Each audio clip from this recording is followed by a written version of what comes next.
અને તેણે કહ્યું કે તું મારું મુખ જોઈ શકતો નથી, કેમ કે મને જોઈને કોઈ માણસ જીવતો રહી શકે નહીં. Hallelujah. Hallelujah. God is telling Moses, no Parmeshwar one મૂસાને can એમ કહે see છે કે me કોઈ પણ વ્યક્તિ મને જોઈ શકતું નથી and live.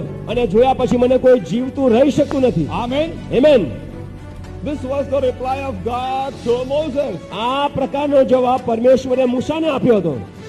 Amen. Amen. So no one has seen God. કોઈ પણ વ્યક્તિએ પરમેશ્વરને જોયો નથી. No one is able to see God. કોઈ પણ વ્યક્તિ એટલી સમર્થ કે સક્ષમ નથી કે એ પરમેશ્વરને જોઈ શકે. Amen. Amen. So what did Stephen see?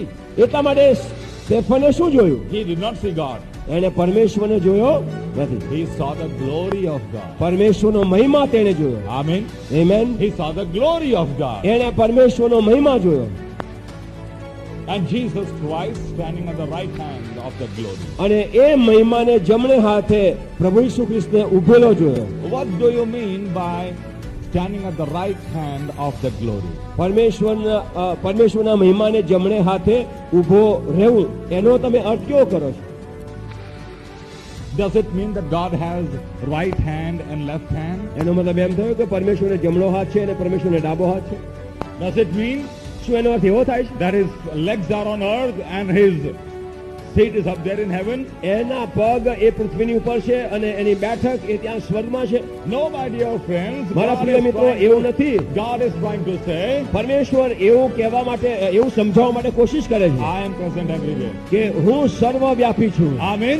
Amen. It means that એનો મતલબ એ જ છે, I am up there, I am down here. હું સ્વર્ગમાં પણ છું ને પૃથ્વી ઉપર પણ છું. Amen. Amen. If the angels want to see me, જો સ્વર્ગદૂતો મને જોવા માટે એ ચાહે they can see me up there in heaven. તો તેઓ એ સ્વર્ગદૂતો મને સ્વર્ગમાં પણ જોઈ શકે છે. If the people want to experience me on earth, જો પૃથ્વીવાસીઓ મને જોવા માટે ચાહે they can experience me here too because I am here on earth. તો તેઓ મને પૃથ્વી ઉપર જોઈ શકે, કારણ કે હું પૃથ્વી પર પણ વ્યાપ્ત છું.